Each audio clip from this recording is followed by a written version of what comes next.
Thanks for tuning into this episode of the Human Performance Outliers podcast with Zach Bitter.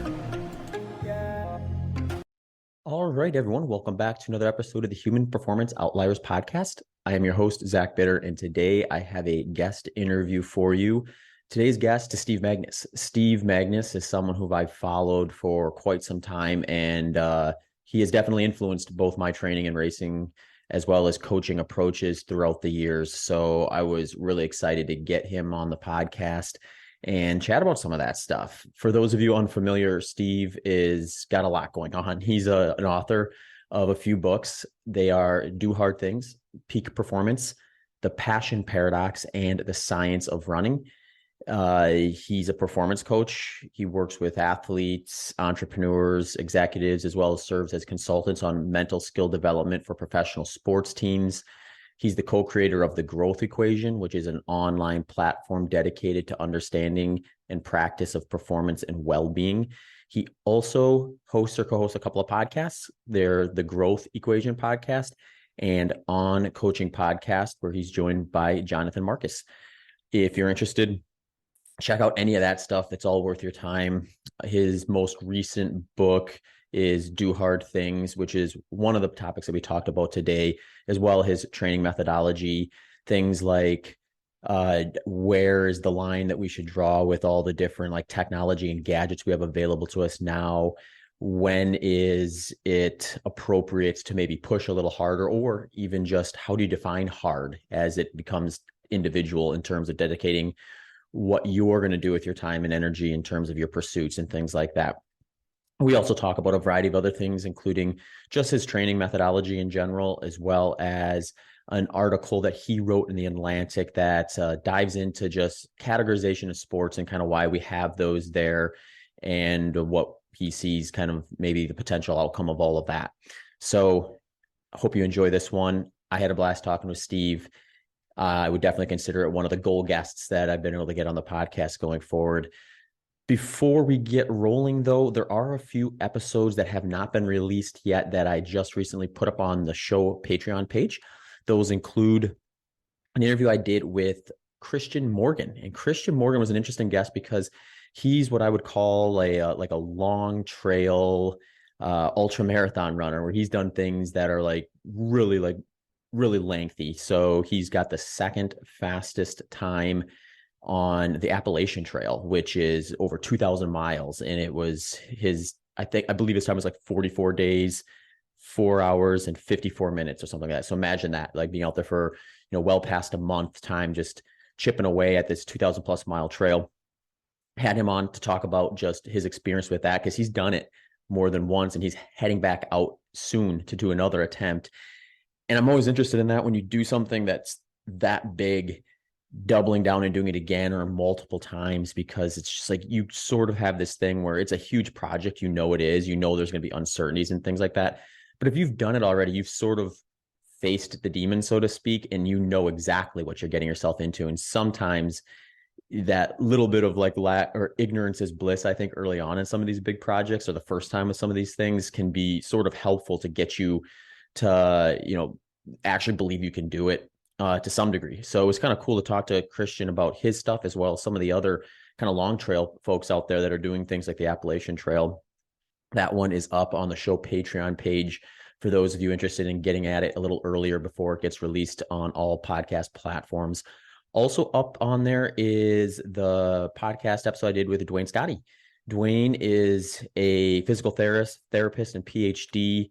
He is really interesting in terms of really helping out runners find a path forward that is going to both allow them to continue to enjoy this sport and avoid injury, or if you're injured, kind of get back to the activity you love.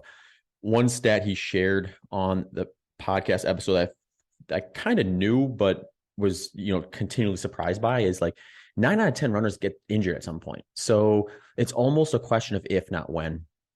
And he wanted to kind of share his 6 steps to grow as a runner to hopefully make yourself more likely to be that 1 out of 10, or hopefully, if his message gets out, reduce that injury rate that we see with runners. Or if you're already injured, what are some things to maybe consider to kind of make sure that that doesn't happen again once you get back to going. So that one's also up on the show Patreon page. If you're interested in getting it early, you can head over there and do that. For those interested, the show Patreon page is a way to both support the Human Performance Outliers podcast as well as get the podcast episodes early and ad-free. So how that works is I upload the audio of the podcast episode as soon as we get done recording, and it just gets right to the topic. No intro, no advertisements, no anything like that. So if you want access to that and you want to support the show at the same time, head over to zachbitter.com/HPO. That will give you the links to get over there. That is also the show landing page. So what that has there is other support options that are available if you don't want to join Patreon, as well as just the catalog of all the episodes that I've done previously. So if you want to get a look at some of the episodes and pick some that maybe are interesting to you, it's a great spot to check some stuff out and get the details and links for all those at zachbitter.com/HPO. Also, if you are wanting to meet up and go for a run with me, I host a group run Sunday mornings in Austin, Texas. So if you're either from Austin or close to Austin or happen to be visiting Austin, swing on by. It's an all comers, all abilities, all welcome type of atmosphere. We actually currently have 2 start options, one at 8 a.m., which tends to be a little bit of a smaller group, and 9 a.m., which usually is a little bit of a bigger group. And we do a few different distances. All paces are welcome, whether you're a walker or a runner. You can bring a stroller, you can bring a bike, you can bring your dog. We try to make it as inclusive as possible there. And yeah, so check out details from week to week stuff on Instagram at Outliers ATX for details about that. We meet at Metz Park in Austin, Texas. Also, if you are interested in getting some support with coaching and training, I have a bunch of options for you, from pre-made plans to one-on-one work with me that you can scale up all the way to very frequent contact. You can find details to that on my website at zachbitter.com. Finally, before we get rolling with Steve, quick shout out to one of the primary show sponsors this year's, LMNT Electrolytes. LMNT makes these really convenient little packets that have 1,000 milligrams of sodium, 200 milligrams of potassium, and 60 milligrams of magnesium. And they come in multiple flavors, cold beverage and warm beverage options. I like the chocolate in my coffee in the morning before I'm heading out for a run, and some of the more fruity flavors while I'm out there doing workouts, especially when it gets a little bit warmer here in the summers.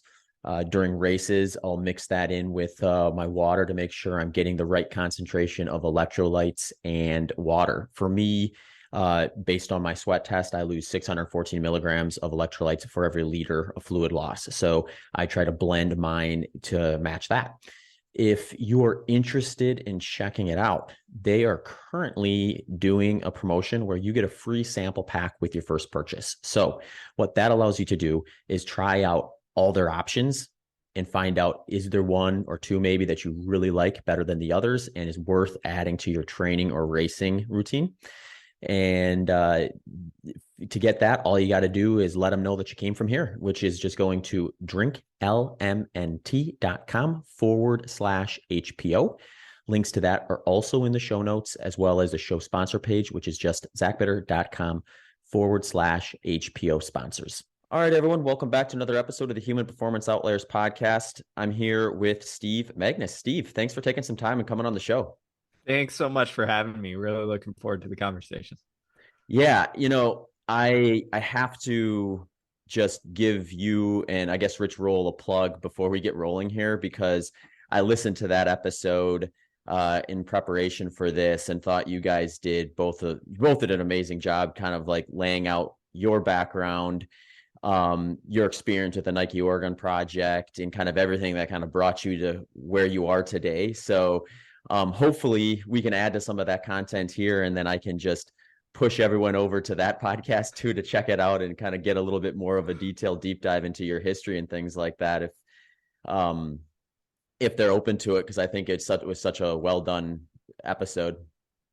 Well, I appreciate that. And, it's more Rich than me. Rich is a pro. He can have conversations. And, more than that, I think there's there's also something comforting talking to, whether it's Rich or yourself. I feel like when endurance athletes get together, we can just have good conversations. So it's really looking forward to this one too. Yeah, you can just geek out. And I think my other plug will be for the listeners to definitely, if they have not already, check out The Science of Running, one of your books that I think just does an amazing job of laying out just in a way that you can understand if you're not, a scientist like myself, just kind of like what are some of the physiological things going on when it comes to endurance sport, as far as we know, where some of the misconceptions have been in the past and what we've learned, and kind of see that trajectory. And then also kind of transition into just laying out just, all right, now that we're there, we're coaches, we're athletes. When the rubber hits the road, what do we actually do from a programming standpoint? And that, coupled with your podcast with Jonathan Marcus, I believe it's just called Magness and Marcus on Coaching. I think your book and that podcast pair so well together. I was binging on some of those episodes before today as well. So I feel like I've done some homework on that. I appreciate that. That all that is nerding out. Like Uh-huh. I love running. I love the science of it. I could talk all day about it, and it's just a lot of fun. I wrote that book, gosh, I don't know, 8, 9 years ago Mm-hmm. now. And it really, all it was I had all this science stuff that I'd done in grad school but never utilized because Mm-hmm. I switched my thesis. So I had about 100 pages of like in-depth, like, here's how the science of running works. Thesis And level it stuff. Yeah. yeah, and it just sat there and I didn't use it because I switched my topic. And then, after a couple of years of sitting there, I'm like, you know what? I need to do something about it. So I just reworked it all, and that's what became the science of running. So it's kind of weird how life sometimes works itself out. Yeah, no kidding. That is interesting. Yeah, we live in an era now where like you should just hang on any content you have because at some point it might be valuable. Exactly. It's like content is king. So Yeah. you never know when it's going to come back and be useful. Is there anything in that book that you would say now you're like, if I could go back and rewrite it, I would maybe change this from just the evolution of what we know from the science side of running? Or did you feel like at that point you had us at least the outlook pretty much spot on? I mean, I think there's always stuff that you could change. I mean, when I was writing that, it was my first book. I had no idea what I was doing. I didn't know the process. I was just amateur hour totally. So I think I would refine it a little bit, whether that's from a grammar standpoint or a flow standpoint or what have you. I think there's a lot of that now as an experienced writer I could look at. As far as the science, there's some things that have maybe we have a better understanding on. So whether that's some of the biomechanics stuff or even some of the nutrition stuff, although I didn't talk about nutrition that much, but I think more in regards to, for instance, marathoning and like manipulating nutrition for adaptations and training. I think I would cover more so. So I'd say on the whole, I don't think anything in there is wrong. I think, but in the 8, 9 years since it's come out, we've got better data, better understanding, maybe a little bit more clarity. Which maybe one day I'll get the motivation to update it. Well, Do not another today, edition? but Yeah. yeah, but at some point maybe. Yeah. Well, wait for another major thing to change, and then you might be. Exactly. Yeah, the marathon nutrition thing is with marathoning in general is so interesting to me because I mean people think of me as an ultra runner for obvious reasons, but like uh I mean I'm gonna I guess pivot a little bit here, but I think like some people there's a fascination I think with people from fine tuning a specific distance over the course of years versus mentality of like, well, I did the 5K, now 10K, I did the 10K, now half, and then they just kind of like they get this like grandiose of volume kind of a mindset where it's like it gets harder as it gets longer, where in reality I think personally, as far as difficulty goes, you can't get much more like I think blended in difficulties than you can with a marathon at the elite level. I mean, especially when you start getting into like the low 2 hours with where the Olympians are heading with that, like just the perfect balance of both duration and intensity, where like if you make a mistake, you are going to suffer for a long time at that intensity. And it is a fine line. And then when you just look at just where you see like some of these elites pushing essentially like almost up to their lactate threshold for a good portion of like 2 hours, whereas the average person's maybe going to get 60 minutes out of that type of an effort. It just like boggles your mind in terms of like the protocols that are going to be required to kind of both put yourself in a position to be able to do that in the first place, but then fuel it on top of it with that level of intensity for that duration.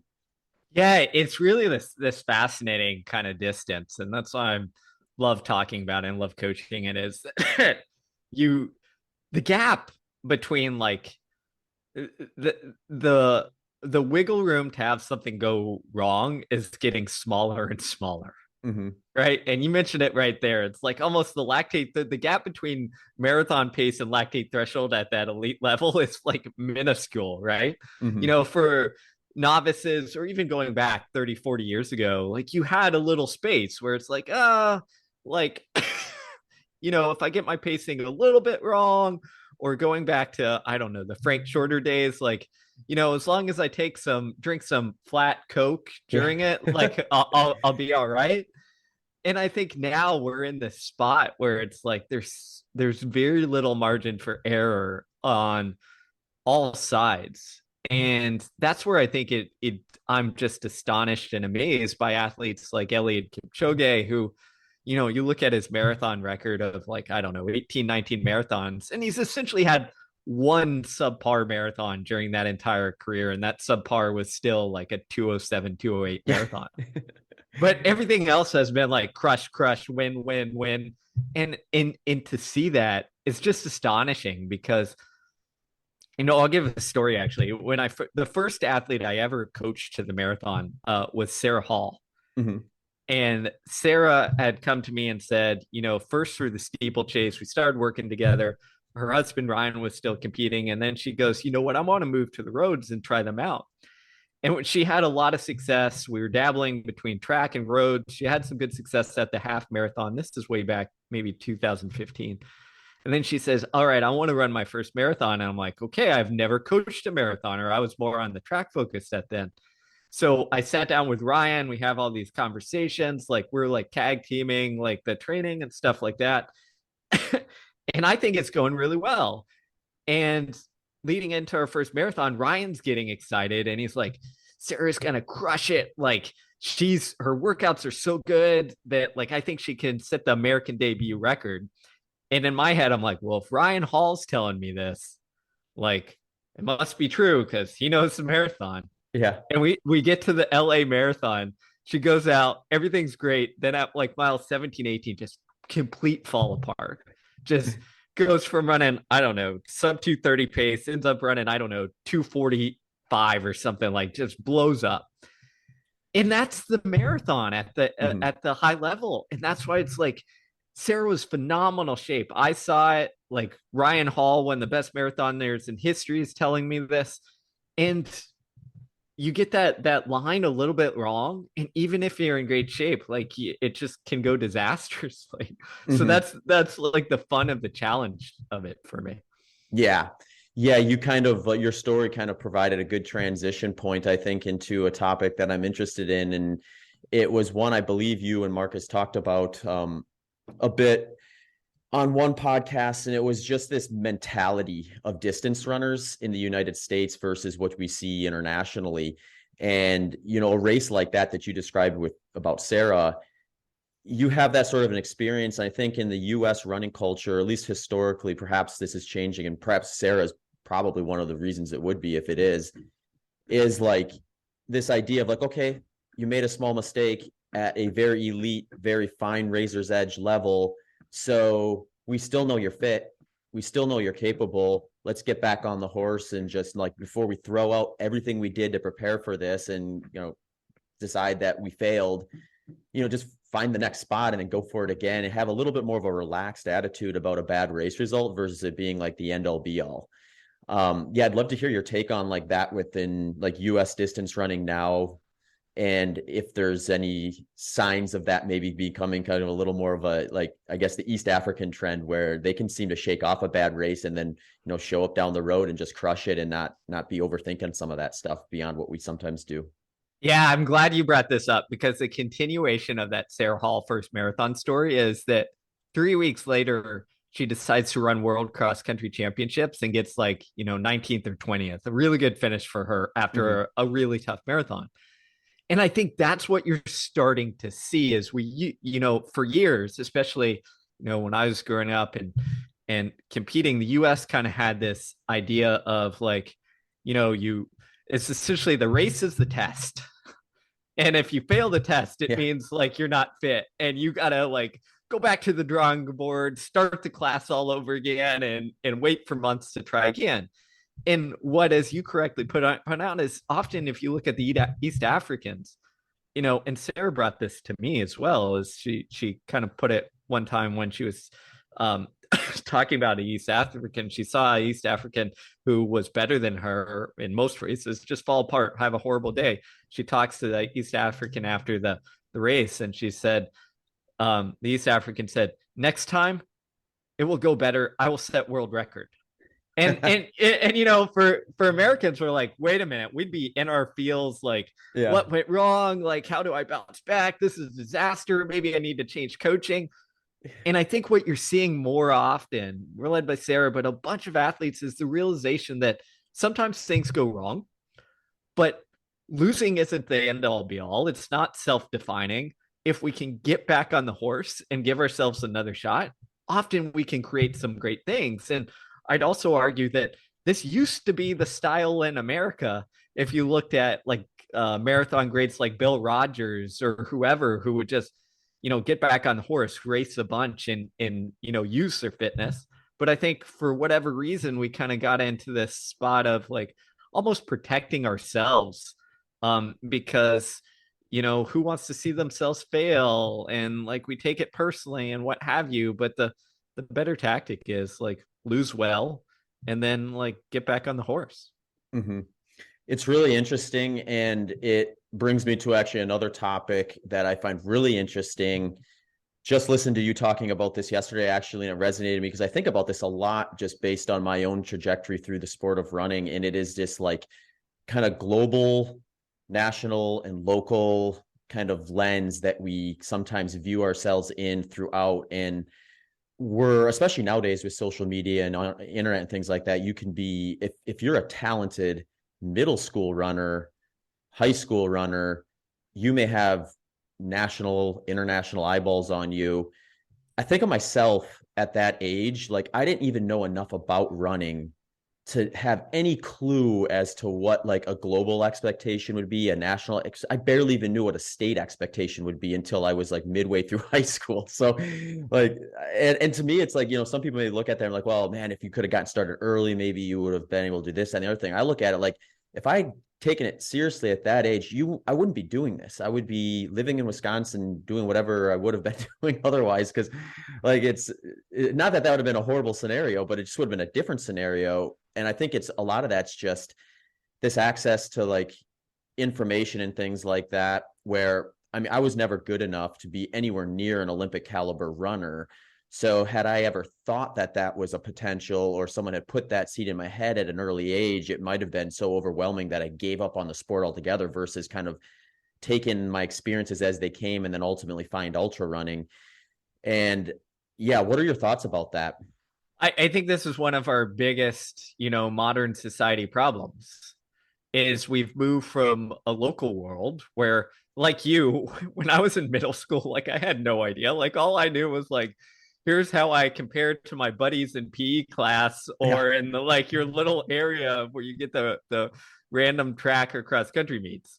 I don't know whether it was good or bad. And that was great because if I look at the times I was running back then, if I compared them statewide or nationally, I would have thought I sucked because I didn't run comparatively that fast.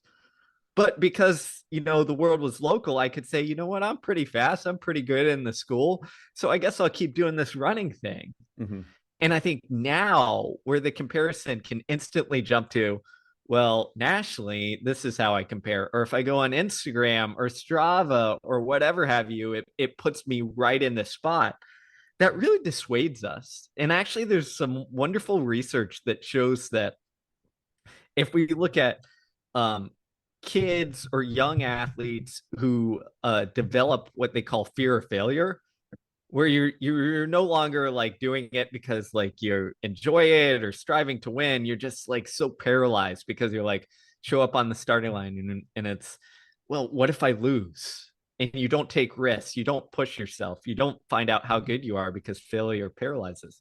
One of the biggest contributors to that is excessive expectations. And if you look at, okay, excessive expectations, where does that come from? Well, it comes from seeing that we have so much information that you rank, on X and there's thousands of people above you or what have you, because like now you're not competing against just the people in your school, you're competing against everybody in the world. Essentially, it would be like if instead of class ranks, which suck enough in high school, you have not just class ranks, but like state ranks or national ranks on your GPA. Like that would be horrible because like all of us would essentially feel insignificant because it'd be near impossible to get anywhere near, the top. So the thing is, again, in this world, I don't know the solution, but part of me says we've got to get a little bit more local, a little bit like stop the runaway comparisons that are unattainable. And if we do that, what happens? Well, it keeps people like yourself in the sport so that you can find where your interests and talents align with something like ultra running instead of quitting running, in high school or college or whatever age because like you weren't the fastest kid and we're never going to make the Olympics or whatever have you. Mm-hmm. Yeah, it's really interesting. And I can't, it's almost like we need to have a secondary purpose for these sports that gets taught at an early enough age so that, the kids who are there and not going to be great at it. I thought, well, actually, maybe it's, it's sort of a problem with this is more of the top of the group, maybe problem at a really early age versus, the kids who are getting crushed by the competition in middle school and stick with it. They clearly found a purpose for it outside of the results where it is, so maybe it's finding something or learning from them perhaps as to like, well, where's the value in it and start like emphasizing that to everyone versus just them or, oh, go ahead. Yeah, no, what I was going to say is one of the best things you can do is go volunteer to watch your coach or like hang out, whatever, help at a high school or middle school cross country team. And what you're going to see is like, yeah, like everybody wants to pay attention to the varsity kids or what have you, but go pay attention to like that junior or senior who's been doing the sport for 3 or 4 years and see why they keep doing it. Right. And what inevitably happens is like you get reminded, you're like, oh, this kid just like found joy in this process. Maybe it's because he's part of a team and likes, or maybe it's because he found, some purpose in working hard or doing something where he feels, hey, I'm in control. I get to see how good I can be, not anybody else. It doesn't matter. Or maybe he's the person who is brings the social, cohesion to the team. But you inevitably find like some reason beyond like, oh, I'm really good at this and I get results and awards and accolades.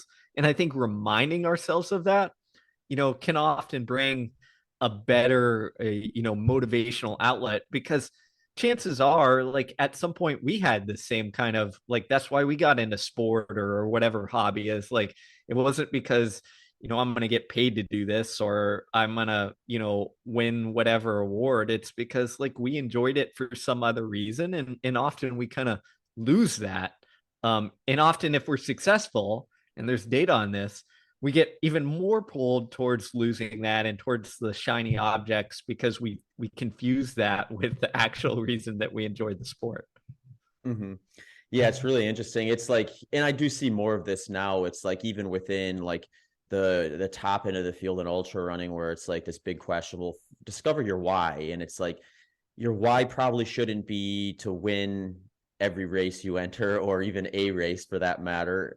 Obviously, if your career depends on it, then there's some incentive there. But like, yeah, looking to the folks that are like paying to enter these races and training outside of their careers and things like that, I think are like very eye-opening to see, like, what are they getting from this that maybe I am but not recognizing, because I've been like narrowing in on this very particular result oriented type outcome. Yeah, absolutely. I mean, the whole world, especially when our performances matter, um, pushes us towards the outcome. And I'm not saying that, like, hey, adopt a Buddhist mindset of like outcomes never matter. Like, for a lot of us, especially maybe if it's part of your career or what have you, like outcomes matter. But if the entire world is pulling us that direction, that means we need to do the work to counterbalance it. Mm-hmm. And I think far too often we don't. And that means we get dragged to, outcomes mattering 99% of the time instead of maybe they should have 20% of our focus or whatever number you want to use. Mm-hmm. Yeah, it's interesting. I do want to talk a bit about your most recent book, Do Hard Things, because when I saw that you wrote that book and saw the title, um, my first thought was like, Steve's the perfect guy to address this topic, because we live in an interesting environment now where I think we have like this, again, access to so much information. You can binge on a David Goggins Instagram page and just really get motivated to go and crush a run or something like that and do something very hard. But then there's also like what is after that, and where's the act, like how are we defining hard? And I'm thinking to myself, it's like, well, Steve is in a situation where, you were nationally, if not internationally, ranked at a high school level, and essentially, as I understand it, found that margin of diminishing returns in terms of how much hard things you can do and expect your body to actually respond positively to it. And having someone with that actual life experience kind of tell that story of doing hard things, I thought was probably a very good look into it. What was it that really inspired you to kind of go that route with that book? Yeah, you kind of hit the nail on the head there. Is we write the books that we kind of wrestle with and need. Yeah. So, this was a book that I was wrestling with and needing, because like all the way going back to high school, like you have that, if you were to look at high school Steve, he was certainly more in line with like David Goggins' approach of world of like just crush, like just train really freaking hard. But what you inevitably realize is that yes, hard work matters. Yes, training hard and doing hard things matters. But at the same time, like it can lead you, it can lead you to this path where it's like, well, the returns have diminished, or I'm pushing myself into burnout and apathy and these negative things. So I wanted, that was always in the back of my head. And then more recently, I kept seeing that again, not to call it out, but it's like that Goggins approach of like social media is like just telling us motivational stuff. And it's like, that's great. It's good to get fired up. But at the same time, I want to understand the nuance and the how, which is like, I can't go into a marathon and be like, I'm just going to put my head down and just like bulldoze through things, because as any runner knows, I'm going to go through this highs and lows. I'm going to see a hole on the side of the road and think, man, what if I just stepped in that pothole? That would be great. And that doesn't mean I'm weak. That means I'm human, because Yeah. like when you're going through those moments, like everybody thinks about quitting at some point. So instead of like creating this narrative of like, never quit, like ignore your emotions, just push through everything, I wanted to have the nuanced conversation of like, okay, yeah, we need to take on challenges, but how do we get through them? Like, how do we develop the skills to do so? And, this was my attempt to kind of provide some guidelines on just that. Mm-hmm.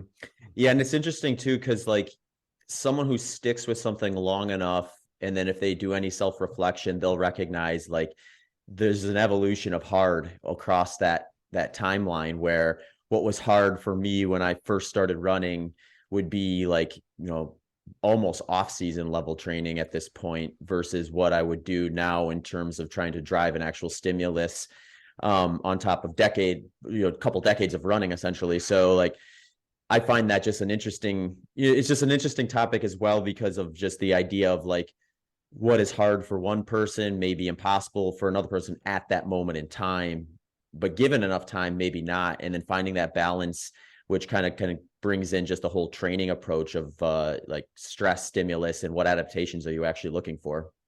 Yeah, it's all relative. And you know, I had a wonderful reminder of this not too long ago. I got um injured and had to take a long time off. And I remember, you know, my first run back, I should say, my first kind of like hard workout, which isn't hard. I was just doing like some up tempo stuff. Mm-hmm. I remember like 2 or 3 minutes into it, I'm not running fast, but my brain is screaming at me to stop. And in my head, I'm like, this is so slow. Like I could do this, you know, a couple months ago, I could have done this having a full on conversation and eating a sandwich if I wanted to. But like hard gets shifted, and that's okay. That's normal. And I think sometimes when we think hard, we think of the big challenges, but it's all relative. And honestly, in life, you know, if you take it outside of running, sometimes like the simplest things are the hardest thing. So for me, you know, and I don't know how it is for you, but like you have some following on social media and what have you. Well, one of the simplest but hardest and most important things that I do is learn how to put my phone down and like, you know, turn social media off and not scroll. And yes, the act is easy, like just, you know, do it. But that's really freaking hard in today's world. So sometimes like those simple things, those daily items that, you know, in the grand scheme of things aren't that hard, actually are. So I guess the overall message is like it's all relative, and what's hard for you and me is different, but like start where you're at and like take the same principle of training to your life, which is like add a little bit of stimulus, we'll call it embarrass your body a little bit and grow from it. Mm-hmm.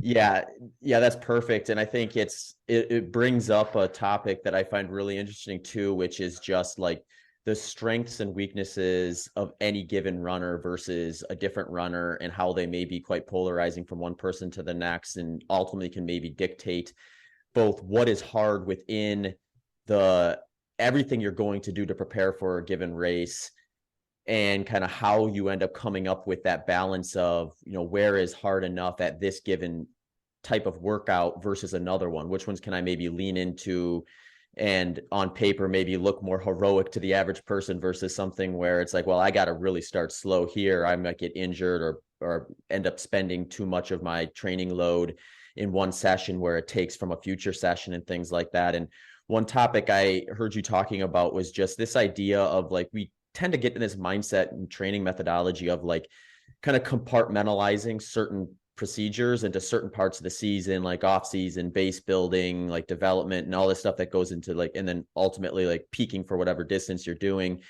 Obviously, there's going to be an order of operations thing there where it's going to be dependent on the intensity of the race itself in most cases. But you brought up this topic of like, stop thinking of it as like this type of block of training as a hyper focus on this one intensity or these two intensities, but rather we need to have a global picture. So even when you're base building, you might want to be spot checking kind of where you're at, or if you're working with a new athlete, spot checking where they're at some of these other things to find out exactly where those strengths and weaknesses are, where they're more developed, less developed, what you can maybe lean into more heavy, and what you need to maybe be a little more cautious around, at least at the early stages. Yeah, it's all a process, you know, and I think too often what happens, and I'm guilty of this as anyone, is like we make it look pretty on paper, which means like, you know, we say, oh, during this period, I'm going to focus on, you know, lactate threshold development or whatever have you, pull whatever, you know, out. And that might look great, but the reality is the body is complex, and we've got to be able to not only like isolate and compartmentalize, but zoom out and see the whole global picture, which sometimes means like testing or checking like where's this athlete's strength or weakness. Because the other part of it, and maybe this will help your audience understand, is like we can't be great at all things at the same time, right? Mm-hmm. I can't have my best 400-meter time and my best 50-mile time shape be in at the exact same moment. It's just impossible. It's not how the body works. So what do? We make trade-offs. And what we're trying to do is not say, oh, it doesn't matter whatsoever how fast you could sprint, let's say.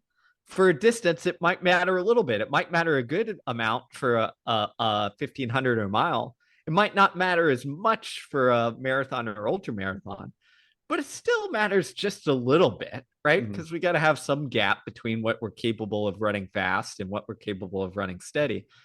And my kind of view is when we zoom out and look at the global picture, what you're trying to do is not be perfect, but on everything or great or maximize everything, but like get it in the right spot for whatever the event you're training for and your individual physiology or individual, nature brings into it. So to me, I see it as kind of like the event plus the individual tells us where our kind of sweet spot kind of is, and then we kind of play around with it. But the only way we can figure that out is if we kind of poke, prod, test, see what you're good at, see what you struggle at, see what also trainability is. So the other thing on this, like, you mentioned like we get stuck isolating into like, this is base, this is this. Well, for different people, they respond differently for various things. So for instance, myself, when I was training for the middle distance events, if I started to do some like really fast, like faster and race pace stuff, I would get a bump in fitness very quickly, right? But then it would like come down if I started doing too much of it. So if I did traditional, like, oh, I've got to get really, do some 400s and just crank them, that would help for a short bit. But if I did too much, like my body kind of rebelled. So I was like a very quick responder, but not a long responder to it. So that shifts when I would do that stuff. Other things for me, for instance, it would take me a long time to build kind of my, we'll call it lactate threshold or high-end aerobic abilities. So I knew that maybe, it was going to take months and months and months of focusing on this, more so than other things to get it to a decent spot. And every individual is going to be a different example. The last example I'll give is outside of running, but really kind of gets this, is whenever I was coaching college athletes, especially in the middle distance area, when we went in the weight room, like some were just like responders. Like a guy could touch a weight and he'd put on like 5 pounds of muscle. And another guy, you could, go in the weight room 5 days a week and they'd never put on any muscle. And it was just their individual nature. Well, you have to take that into account on how you're programming in those stimuluses for an adaptation. Same thing applies to our various, components of endurance training. Yeah, no, it makes sense. And another kind of component to that too is just like measuring and what we're measuring, how we're measuring it. And I think this is just a topic that just continually evolves as more and more devices kind of pop up into the world of running, where we're certainly not at the cycling level yet with like power meters and stuff, but it seems like we're kind of trending that direction. And I'm curious, like, what your thoughts are about just like measurement overkill versus getting the right amount of stuff. Is that kind of individual to the athlete when you're working with them too, to some degree, or is there a point? Is there a point where you're like, okay, I need a little more data than this, regardless of how like relaxed you want to be, or versus another one person who like you can't get off of Strava and is hyper watching their heart rate and pace and all of the other stuff on their watch and whatnot?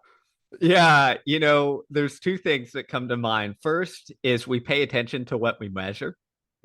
So whatever it is we're measuring, we're going to give attention and value to it. So that means like, even if the measure is useless, we're still going to pay attention to it because like we're measuring it. So to me, that means be very deliberate and intentional on what you're measuring and making sure that it provides actual value, not just value because you're doing it. And the other thing I'd say on this, like over measuring on, I think it's highly individual. And to me, it comes back to, it's almost like, does the measurement create anxiety or dependence, right? So for instance, I'll give the example. With athletes, if I told you to go run, let's say we're going to run mile repeats, and I said, give me your watch. for some athletes, they'd be like, okay, fine. I don't need my watch. I'm not going to be precise, but I'll run these in 5:30, right? And I'll be in the ballpark. Another athlete, if you take away their watch, they'll be like, oh my gosh, like I don't know what I'm going to do. Like I can't do this. I need my watch. I had one female athlete who literally, I said, put your watch to the side. She takes it off and then hides it in her short pocket, and then I like see her pull it out like halfway through the rep to check her pace. And I'm like, oh my gosh. But that gives you an indicator of like how much like anxiety is built from having the watch or not. And what we want is like, probably some in that middle road where it's like someone, sure, it feels a little bit weird taking your watch off, but it's not the end of the world, right? And the same thing goes for other metrics. Like if you become so dependent on it that it creates anxiety when you don't have it, then you probably need to go in the other direction. Now, on the flip side, when do you measure things? Well, when it provides valuable information that impacts your coaching or training. So if you have someone who, for example, is horrible at maybe getting sleep or like pushing them too hard, well, then something like HRV might be a good reminder of like, okay, I see my HRV dropped. And this athlete says, oh, it's because I only got 4 hours of sleep. And when I get 8 hours of sleep, my HRV is better or whatever. The score is better. So I guess I should make that behavioral change. What you're getting there is the importance isn't the HRV or not. It's does it lead to the behavioral change that is desirable? And I think that's how we look at and utilize measurement systems is like, does it lead to positive adaptation? Or does it create that dependency and anxiety that often like leads to negative adaptation? Yeah, no, it makes sense. It's kind of funny because my wife, she doesn't train with a watch or use a watch at all.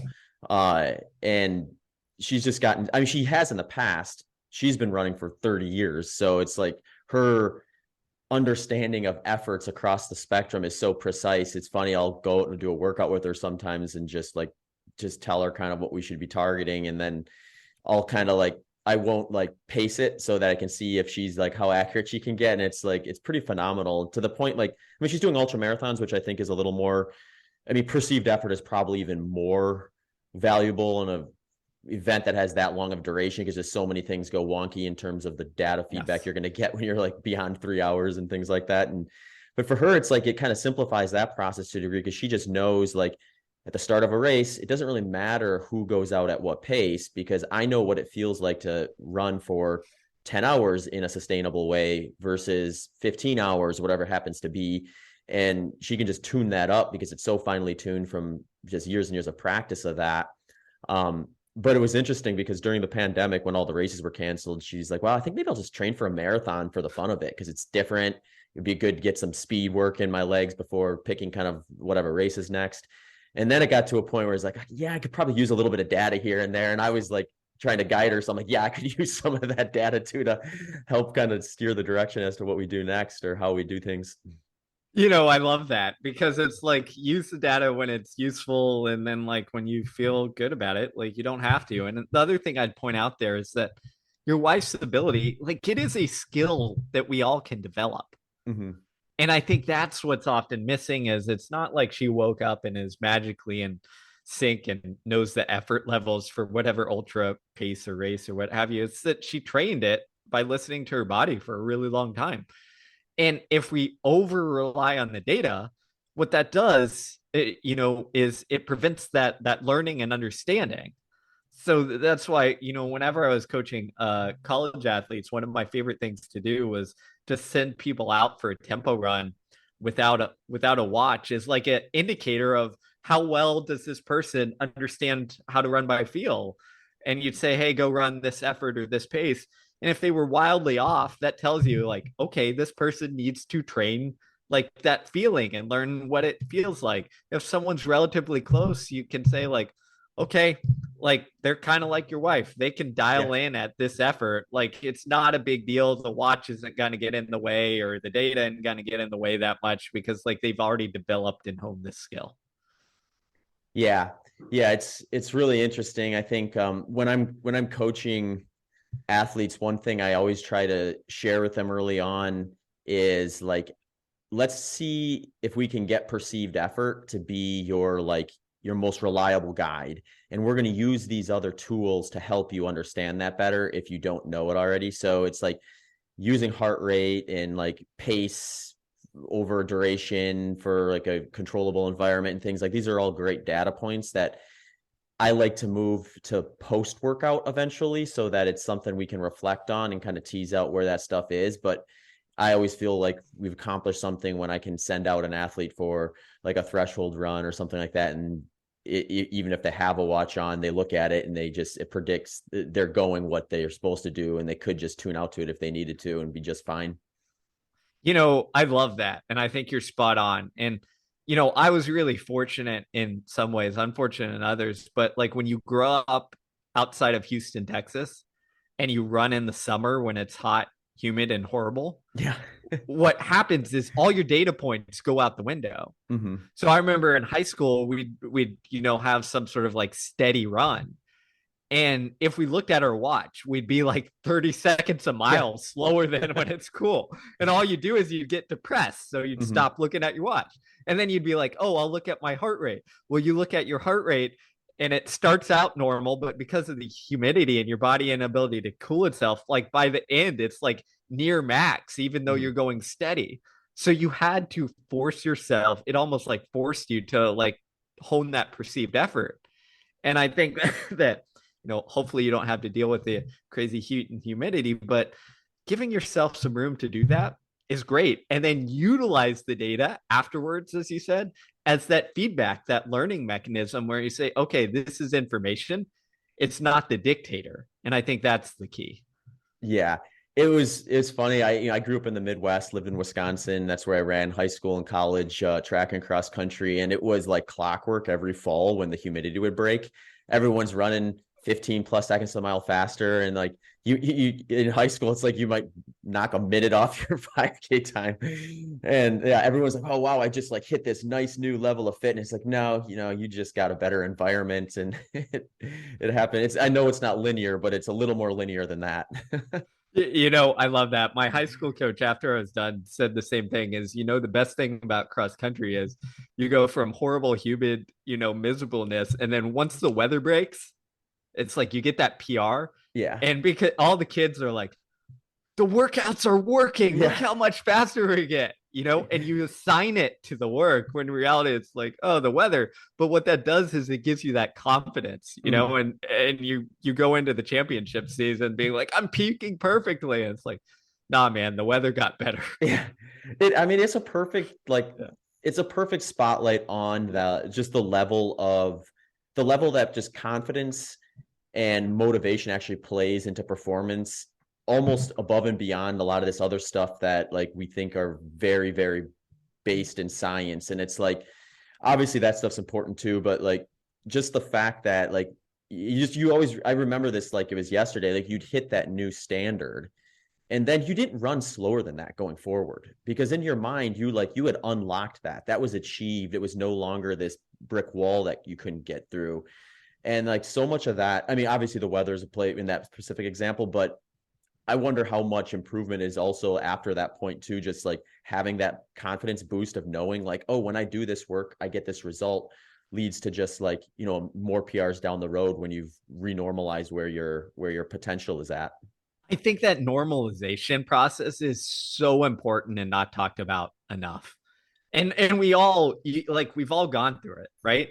Mm-hmm. Like whether it's high school, college, afterwards, post-collegiate, what happens is you raise that standard and all of a sudden what's fast and what's like slow changes. It's almost like that what is hard changes. Yeah. Well, so does what's fast and slow.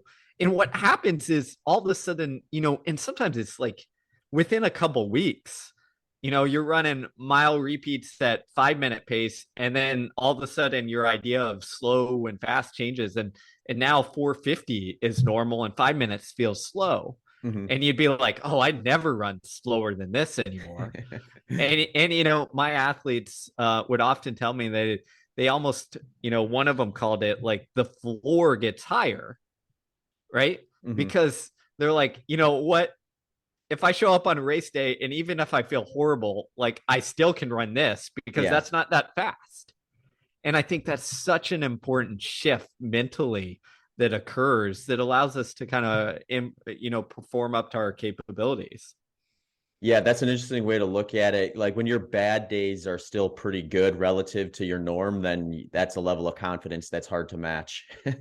Exactly, it is. And on the flip side, though, this can sometimes get in the way.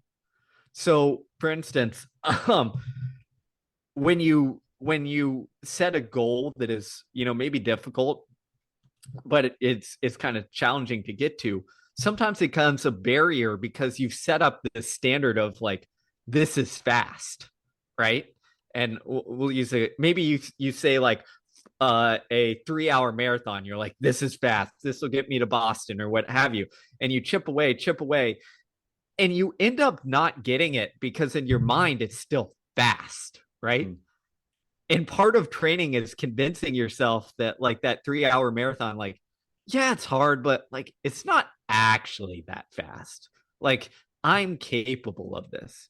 And this is where we want to make sure that like our goals and our perception of like what's fast or slow or what have you is working with us and not serving as a roadblock that works against us. Mm-hmm. Yeah. Yeah, it's interesting, and it's just like you always learn the more you do it, and some lessons you relearn and relearn and relearn, and just need reminders of them every season, it seems. Exactly. I mean, we're hard headed, so even I've been running for years, and I still make some of the same bonehead mistakes that I shouldn't, but that's because we're human. Yeah. Well, yeah, the runner's mindset too is just interesting because it's like I remember I was looking into kind of the strength work research a while back, and I was reading this article and they were talking about how like originally like they got around to actually studying like strength work and how it kind of correlates with injury in all sorts of sports, and it seemed like it was a slam dunk that you do strength work in all the team sports, you're going to get this relatively large injury reduction by doing so. And then they get around to looking at the runners and they didn't really necessarily see that at first. And someone comments on it, I was like, well, perhaps that's because when a runner becomes a little more durable, they just decide to go a little bit further or a little bit harder. So now, yeah, they can do a bigger training load, but they still take on that same injury risk because they're more durable bodies now being asked to do more versus the confines that you might get in like a specific time sport or team sport or something like that. Yeah, that's a really perceptive point, and I think there's a lot of value. There's a lot of, a lot of truth in that. It's that we're kind of boundary pushers, Mm-hmm. Yeah. right? It's like, oh, I can now handle more training. Like, let's do more training, and we kind of get stuck in that loop. And I think it's part of it is because it's easy to quantify, right? Mm-hmm. In other sports, it's not like you show up to the soccer pitch or the football field and are like, this is today's workout. I'm going to do, whatever. And you can quantify it exactly. You can't because you're doing all these different drills and all these different exercises and what have you. You just know you were out on the field for an hour and a half or what have you. In running, we can quantify so much, everything. So often it's like, oh, I can handle more. Well, like let's do more. Let's do more, do more faster. And I think that is again, there's that fine line, that balance point that we have to find where it's like, well, more isn't always better. We got to do what our body can take and what we can adapt to. Hey folks, just a quick reminder that this episode's sponsors are my friends at LMNT Electrolytes. They have a wide range of electrolyte supplements and are currently offering listeners of this podcast a free sample pack with purchase. If you are interested in checking them out and letting them know that you came to them through here, you can go to drinklmnt.com/HPO or to the show sponsor landing page, which is just zachbitter.com/HPO sponsors. Links to that are in the show notes as well. The final topic I kind of wanted to talk to you about, and we can talk about anything else you wanted as well, but is just the kind of the gender categorization in sport. And sport as a whole, I guess, I think it gets a lot more interesting when you look at sport as a whole and then look at running and kind of where running has sort of categorized itself versus say like some other sports that are very category oriented, like wrestling, or where there's weight classes and things like that. Because this topic just gets more and more important, I think, as we continue to kind of like go along with life and things like that. But you had written an article, I believe, for The Atlantic that just talked about just like why we have gender categorization in running sports specifically. And I thought you laid out like a really interesting way of like just kind of looking at like just the history of women's sport, how it's evolved in terms of like the gap between female and male biology. You used a couple examples with like the marathon and then the Olympic 800, I believe, where I mean, I had to remind myself about the Olympic 800 that was that much of a just a goofy kind of like weird story that dictated years and years of regulations, where they had like, what was it? Somebody like commented on how women were just passing out exhausted after this 800-meter race. And then that kind of dictated it not being allowed in the Olympics for a couple of decades or something like that. Exactly. Yeah. And then the marathon one is, I think, just a perfect picture of kind of what happens is like you remove the barriers, then the negative expectations with running marathons specific to women. And over the course of a few decades, we see that gap close. But then inevitably on all these different running based sports, we hit this spot right around 10%, where it's like now both groups just gradually progress at like a much more kind of expected rate versus a huge jump.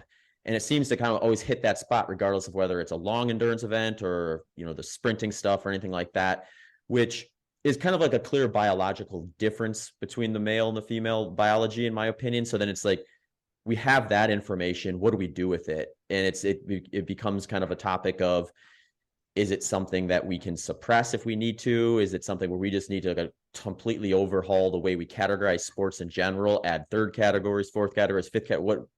What are your thoughts at this point in time with that topic as a whole? Oh man, let's get controversial. No, in actuality, and I'm glad you laid all that out, because this is it's one of those topics that can get a lot of emotions, and rightfully so in a lot of cases.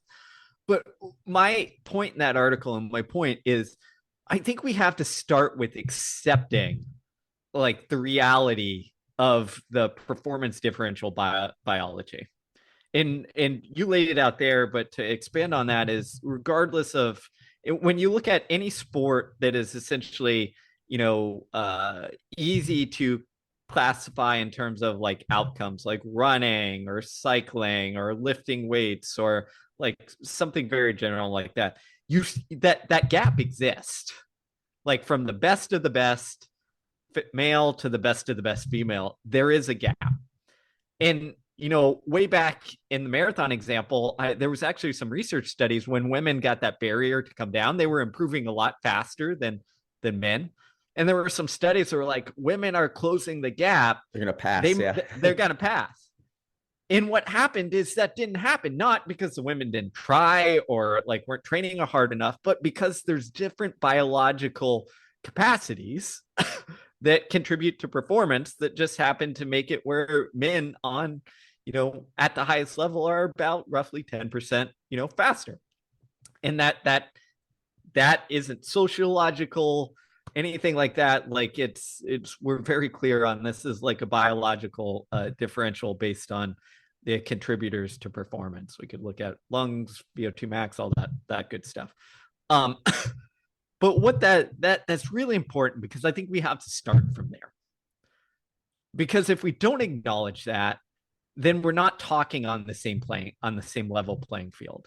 What we need to do is start and say there's a real differential that, you know, can't be overcome. You can't, you know, magically wave your wand and give Allison Felix like an ability to compete against Usain Bolt. It's not going to happen.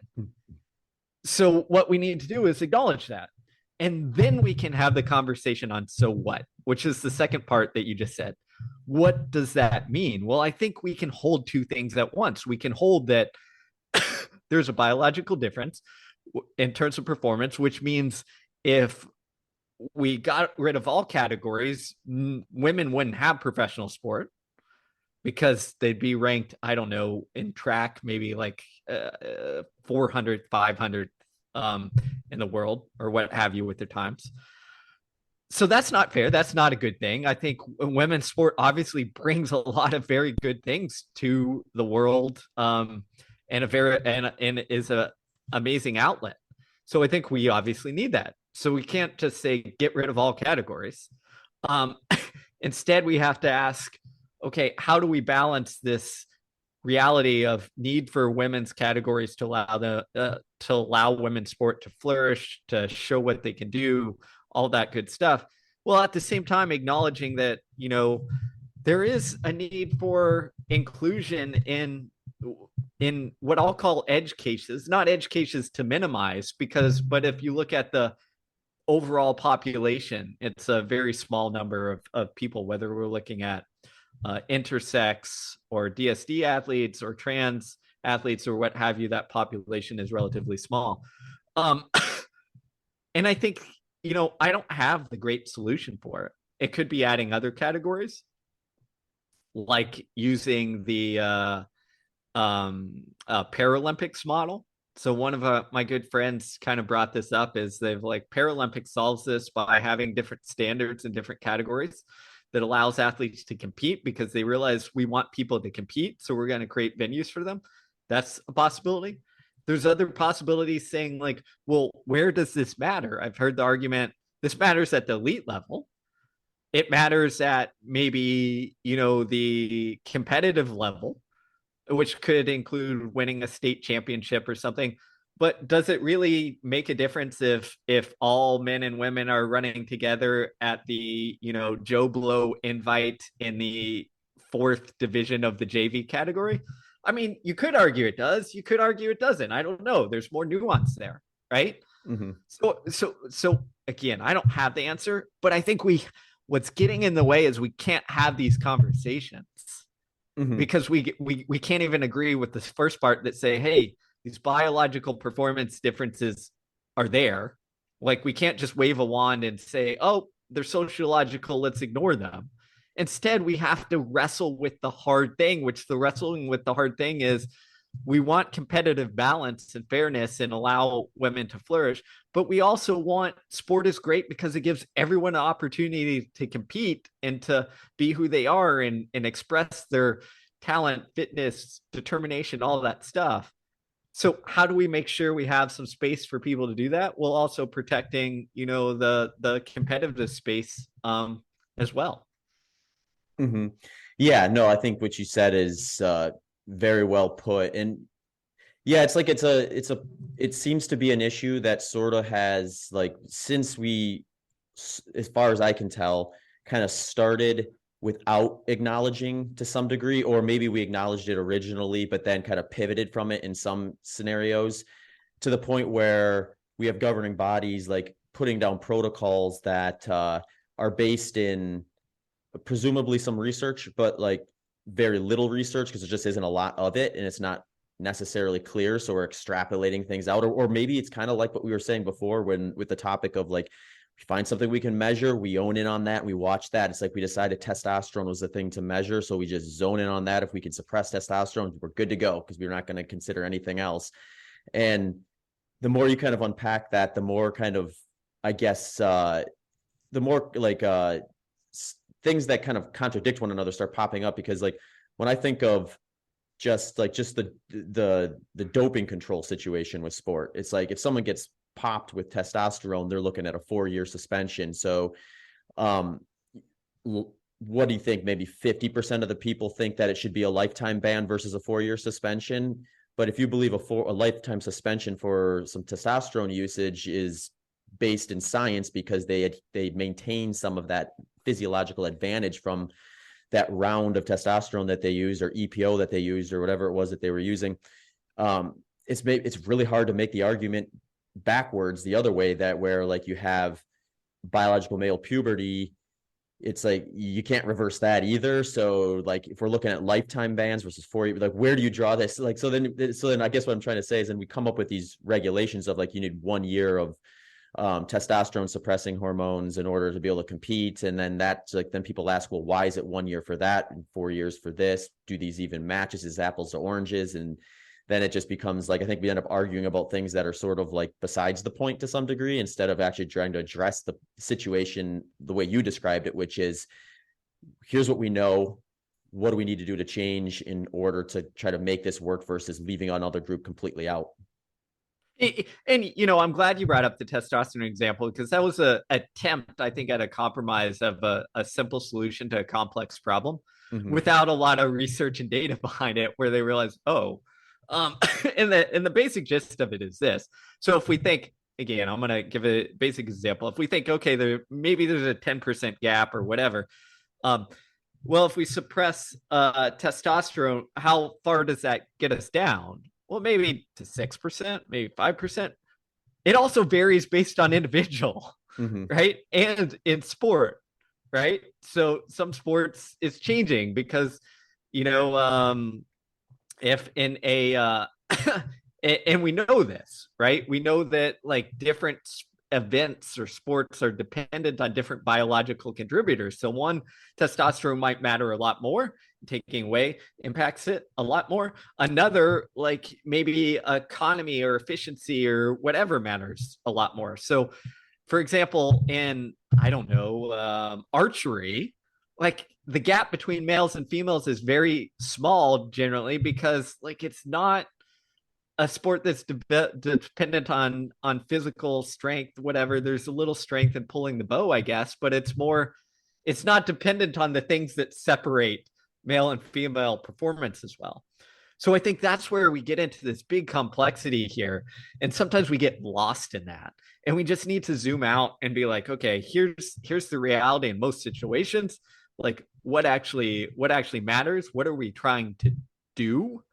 And have that conversation. And instead, often we get caught up in the kind of, testosterone, I feel like, arguments, because there was also the argument, some scientists or sociologists made the argument that like testosterone doesn't matter as much as we think it does. And you're just like, are we really going to have this conversation? Like, have you paid attention to sport ever? Yeah. Time to give like, Lance his 7 tours back, I guess. Yeah, right. But like we get lost in these arguments instead of having the productive, I think, dialogue over the substantial stuff that actually matters, right? That actually is like, okay, we've got these realities. Like I understand, both or all sides of this equation as best I can. Like, how do we sort through the messy middle and come up with something that like is generally fair and like tackles things to a large degree? And it might, as I said, vary between high level sport and rec league, whatever. Like that's the other thing is, if you want to show up to the July 4th, neighborhood 5K run, like you should probably be able to sign up for whatever you want or whatever, because like in the grand scheme of things, like who cares if you win a trophy and this and this? And I might get some argument on that, but the point is there's different levels of where performance matter and where maybe just making people happy and like supporting them matters as well. And you just got to take that stuff into consideration. Yeah, I mean, you're right. If it's like the neighborhood have fun 5K, it's like, well, it's called the have fun 5K. Let's just all go and have fun.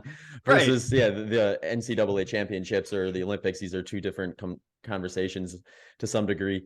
Yeah, I think, what you said makes sense, and it's like, yeah, I think getting to a point where one, we recognize that there's going to be differences between sports. Therefore, we may need different solutions and this is where I think the IOC maybe was right when I think they stepped back originally and they just said, no, we're going to kind of punt. It almost looked like a cop-out at first, but like when you actually think about it, they really didn't have much more of a choice in terms of kicking it to the different federations and say, hey, everyone come up with your own protocol, because what works for weightlifting is probably not going to be the answer for running, and what's for running is probably not going to be the answer for target shooting or whatever. So that part seems like it was maybe a step in the right direction, but we have to get past the the yelling at one another, or right, the bringing up of the topic. You could cut the tension with a knife in the room type of a scenario. Exactly. And I gotta say, like,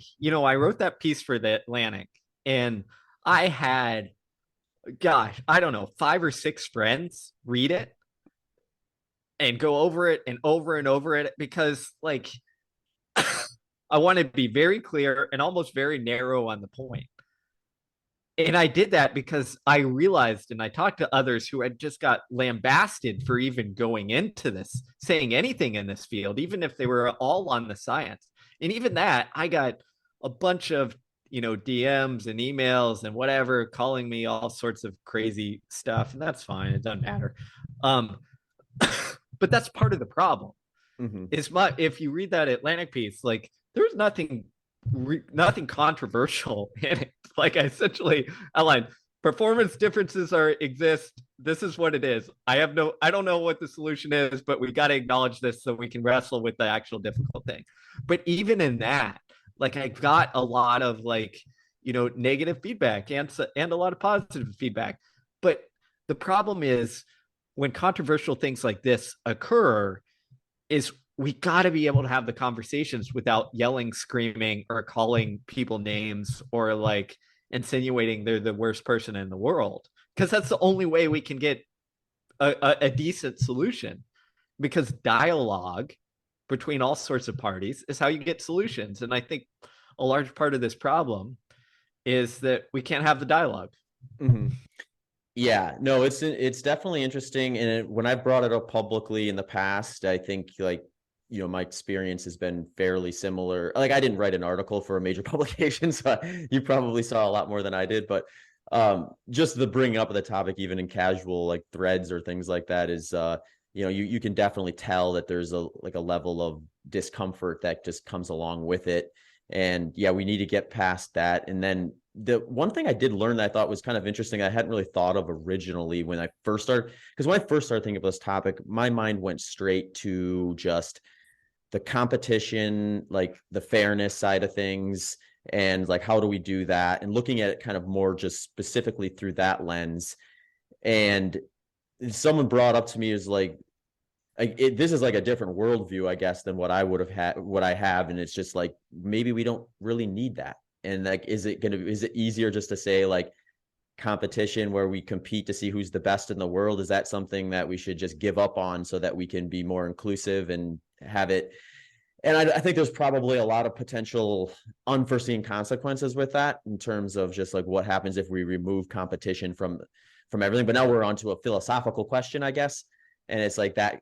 So that's where I think where I see the tension occur is you have a group of people who are all into the philosophical side of this discussion, which can get all the way to, should we even do competitive sport, versus just having everyone play games, essentially, I guess, which who knows what happens with the human psyche. Does it end up just evolving into competitive at some point anyway? Versus like the very strict biological science that you outlined on that Atlantic article very nicely. Yeah, that's a great point. And I think that's, it's it really is coming at it from different worldviews. And I try and appreciate that. Is we come at it probably through a competitive standpoint, because like that's what we grew up doing in sport. And, some of the other individuals and very smart people, they make comments on stuff. And I could tell, I'm like, oh, like, you didn't come up through the competitive nature or the competitive sport. So like, you don't understand X, Y, and Z. And similarly, like, I probably, and I certainly don't understand some of the culture around maybe just, just do sport, show up, like no need to compete or what have you, just run your local fun run or what have you. Like, I understand that a little bit, but I understand it better than 18-year-old Steve, but probably not as well as someone who like that was their defining experience of sport. And like, it's worth hearing those value or those different sides and values and all that stuff. But at the end of the day, I think we have to acknowledge, again, I say this a lot, acknowledge reality that like, we're not going to fundamentally like change sport, right? Like, from competing to like just show up and have fun. It's just not going to happen in American culture, at least. No, probably the world culture for that. The world culture, yeah. The Olympics are there for a reason. Yeah, like it's just, it is what it is, right? And that kind of gets me to, we have to kind of acknowledge that and get to points where it's like, okay, this is what it is. The Olympics are there. Like, it matters. We're still doing it. I mean, look at sports like football or boxing or whatever. They're incredibly damaging and violent in a Yeah. lot of cases, but we still do them and love them and support them in a lot of people. And you could make the argument like we shouldn't play football because brain damage, and maybe 100 years into the future that might be the case, but for right now, like, we're not going to change that. So instead we have to like focus on reality, which is like, okay, sport matters, is competitive, we get it, winning or losing like matters in certain avenues, fairness matters in a lot of avenues. So how do we balance those things out with the problem we're presented? No, it makes sense. And when you said like we're not getting rid of competitive sport anytime soon, my mind immediately went to, I just saw the other day, there's I didn't even know this existed until recently. I think the UFC just partnered with it, and that's why it's getting more eyeballs on it. There's this like, I guess, sport called power slap. Have you seen any of that?